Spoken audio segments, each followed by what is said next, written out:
La décentralisation au Cameroun consiste en la cession progressive par l'État aux collectivités territoriales décentralisées des compétences non exclusives accompagnées de ressources humaines, techniques, matérielles et financières adéquates.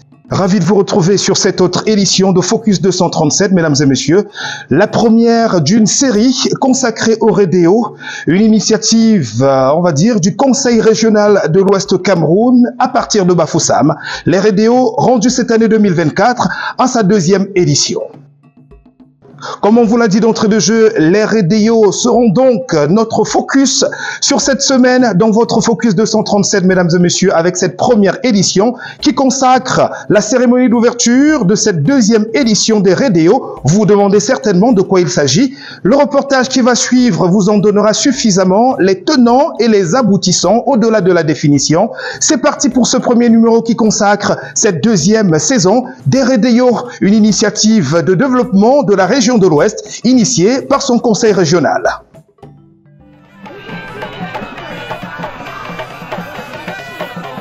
Ambiance de carnaval au stade Omnisport de Toquette ce 13 décembre 2024.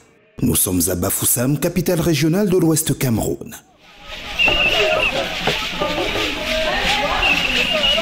Les groupes de danse sur la piste s'enchaînent et se déchaînent. Ils sont la reconstitution des différentes aires culturelles du pays résidant à Bafoussam. Ville cosmopolite, véritable incarnation du vivre ensemble. Nous sommes là, en plein open show de la deuxième édition des REDEO. Les rencontres d'échange, de découverte et d'exhibition de la région de l'Ouest dont les discours d'ouverture auront d'une autorité à l'autre eu pour dénominateur commun le développement de la région, deuxième édition du genre, dont le maire de la ville de Bafoussam nous en rappelle le potentiel. Excellences, distingués invités, la région de l'Ouest, avec son doux climat, son riche patrimoine historique, culturel et artistique, ses innombrables ressources naturelles et son potentiel agricole considérable, représente une source intarissable d'opportunités d'investissement. Le dynamisme de ses populations et sa renommée de grenier de l'Afrique centrale témoignent de la richesse de cette région, jusqu'ici pas suffisamment exploitée. Le président de la région, dans sa prise de parole, se fera la politesse de remercier le Premier ministre, chef du gouvernement, parrain de l'événement et bien représenté. Ceci en toute intégration dans la langue de Shakespeare. Special thanks to the Prime Minister, Chief of the Government, who was kind enough to honor us by agreeing to sponsor this event. And to the Minister of Decentralization and Local Development, Mr. George Irakaoba, for accepting to personally preside over this opening ceremony of the second edition of the meeting for the exchange, discovery and exhibition of the West Region. Parole aura été donnée aux élites représentées par deux dignes fils de la région, mais aussi à bien d'autres autorités présentes, au nombre desquelles celles traditionnelles, garante de la culture et des traditions locales avant l'apothéose de cette séquence, celle du ministre de la décentralisation et du développement local.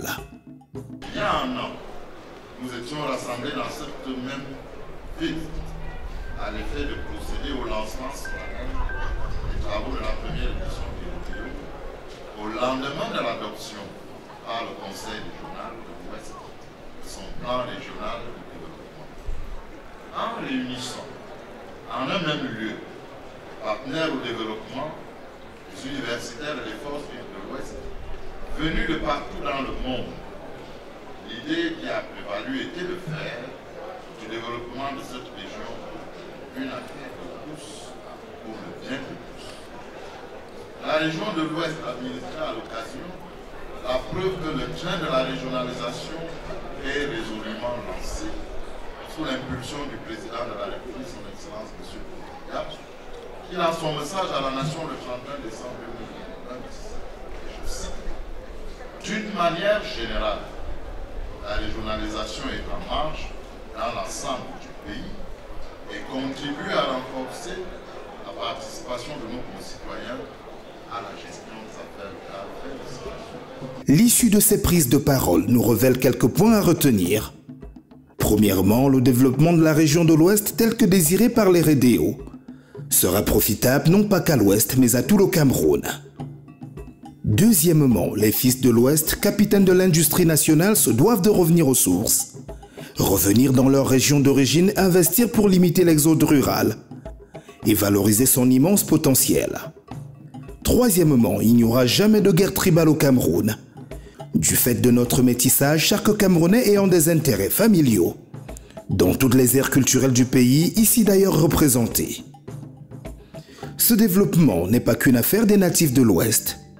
Les investisseurs sous encadrement gouvernemental se recrutant aussi bien à l'échelle nationale qu'internationale. Le gouvernement soutient toutes les initiatives qui veulent promouvoir le développement au plan local. Et lorsque le Conseil régional de l'Ouest organise des rencontres comme celle-ci où sont mobilisés les acteurs nationaux et internationaux, les fils et filles de la région, pour que des actions endogènes soient conduites qui mènent au développement, le gouvernement soutient et appuie. Le gouvernement s'assure que les conditions matérielles sont réunies, que les conditions institutionnelles sont réunies pour que prospère ce type d'initiative. Et vous avez entendu l'interpellation d'un des participants qui a souhaité que ce type d'activité ne soit pas seulement conduite au niveau de la région de l'Ouest, mais dans toutes les régions du pays. Et donc, le gouvernement soutient. Le gouvernement est conscient que le développement viendra au plan local avant d'irriguer l'ensemble du territoire. Et donc, nous nous réjouissons que l'opportunité nous soit donnée de montrer que lorsqu'on en a la volonté, on peut se donner les moyens de mobiliser les ressources matérielles, les ressources humaines et les ressources financières pour un développement endogène. Je suis très content, je suis ravi. Comment la mobilisation a été et les personnes attendues également sont venues. Je pense qu'il n'y a pas d'autre mot que de dire vraiment je suis heureux, je suis satisfait. Les attentes, c'est qu'on va discuter, on va échanger. Les différents ateliers, il y aura des rapporteurs, il y aura des débats. Et à la fin, il faudra bien qu'on tire maintenant les conclusions, les résolutions des radios. Maintenant, à quoi s'attendre? Je souhaite que de là sortent des choses intéressantes pour la construction, le développement de la région de l'Ouest, voire du Cameroun. Succès total donc pour cet Open Show aux couleurs du folklore local. Les autorités présentes, férues de la culture, ne se priveront pas du plaisir d'aller au contact des acteurs.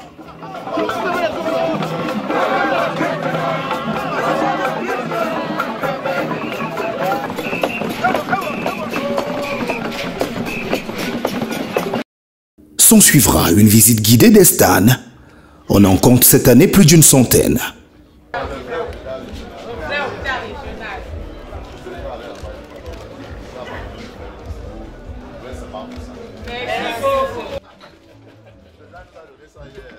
Place à présent aux activités dans ces stands et aux conférences et ateliers. On en comptera près d'une dizaine par jour autour des thématiques liées au développement ainsi qu'à l'industrialisation de l'Ouest Cameroun. Cette première journée des RDO, deuxième édition qui consacrait le lancement des activités, s'achèvera pour les autorités présentes à Bamongum, arrondissement de Bafoussam 3e. Bienvenue à la pose de la première pierre de la Cité nationale du patrimoine et des industries culturelles et créatives.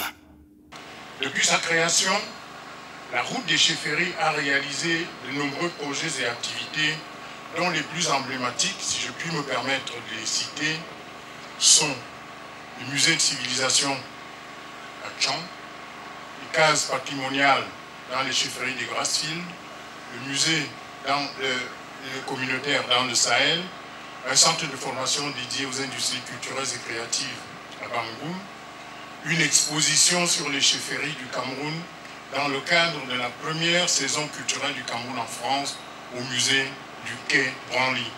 Et aujourd'hui, ici, la pose de la première pierre de la Cité internationale du patrimoine des industries culturelles et créatives.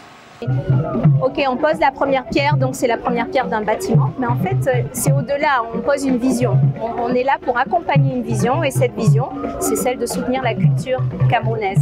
Et donc aujourd'hui on est dans l'Ouest parce que ça a commencé par l'Ouest et il faut commencer quelque part. C'est toujours très bien quand on promeut la culture de son pays. Cela permet que l'on sache quelle est son histoire et cela permet d'être enraciné sur son territoire. Et lorsque je vois ce qui est en préparation ici, c'est un édifice qui va abriter un certain nombre d'infrastructures qui sont de nature à promouvoir la culture ici. C'est un domaine sur lequel on n'insiste pas souvent assez. Les objets de notre tradition, ceux qui en sont les auteurs, ceux qui en sont les promoteurs, n'ont pas de visibilité. Mais avec ce projet, je crois qu'il existera un endroit, à tout le moins pour l'aire culturelle de Grassfield, où on pourra venir voir ce que sont nos traditions, ce qu'est notre culture. Je voudrais remercier ceux qui sont à l'origine de cette idée. Je voudrais remercier ceux qui contribuent à la rendre visible. Je voudrais remercier ceux qui contribuent à la financer. Je souhaite simplement que cela serve de point d'ancrage à notre jeunesse, notamment pour qu'elle sache d'où elle vient et de sorte qu'elle puisse savoir où est-ce qu'elle va aller. La semaine Redéo s'annonce riche en sons et couleurs. Elle invite à faire un tour du côté de Toquette où en plus des opportunités et de l'ambiance ici présente, le programme se veut alléchant avec entre autres ingrédients le sport. Sportivement parlant, il faut savoir que Cœur Évolution a reçu la responsabilité d'organiser une bonne partie des événements sportifs. Okay? Il y a les autres qui sont gérés par un autre groupe de la commission sportive, notamment la marche de demain, qui est une marche des familles qui sera présentée, qui va faire son départ directement pour tout le monde, que chacun puisse venir en famille. Le concept, c'est vraiment que chacun puisse venir. Celui qui se sent dedans, celui qui est sportif, celui qui est plutôt un marcheur, qui a envie d'une ambiance conviviale, qui puisse venir là-dessus. Donc, demain dimanche, la marche des familles. Le tourisme ne sera pas du reste. Plusieurs circuits ont été élaborés par les spécialistes du domaine pour donner à mieux découvrir la région. À l'occasion de 2024, il est prévu 3 circuits touristiques. Le premier aura lieu le 17 et partira de Bafoussam ou Toutita dans le département de la Brunoise. Et puis va passer par les Bamboutos, visiter la chefferie, le musée patrimonial de la chefferie Bamenjinga, et pour boucler au chute de la mer toujours dans la Brunoise cette fois-là. Bon, le 18, nous allons nous déployer dans le Noun. Dans le Noun, pour voir le domaine de Pépounou. Parce que le domaine de Pépounou, quand vous y arrivez, vous ne direz pas que vous êtes au Cameroun. Tellement c'est beau là-bas. Nous allons faire découvrir aux visiteurs ce site. Ensuite, nous irons au mont Bapit. Voilà, pour boucler la journée. Il faut préciser qu'on a toute une journée pour chaque exposition. Voilà, donc il y aura du temps pour bien visiter, aller de fond encore, poser des questions là où c'est nécessaire. Puis le 3e jour, nous irons à Banganté. C'est-à-dire ça sera dans le Ndé et le Kouki. Nous commencerons par Banganté pour visiter la fondation Félicien Ngata. Et puis on va rentrer par la chefferie Batoufam où nous allons visiter le musée patrimonial de Batoufam. Tous donc au Redéo 2024, 2e édition du genre, pour 10 jours de rencontres, de réflexion et d'échanges, mais aussi de détente et de découverte. Voilà, c'est tout pour ce premier numéro consacré au Redéo 2024. Mesdames et messieurs, merci d'avoir été des nôtres et merci de nous revenir dans le prochain numéro pour bien d'autres découvertes relativement à ce projet d'initiative qui vise le développement du Cameroun et précisément de la région de l'Ouest.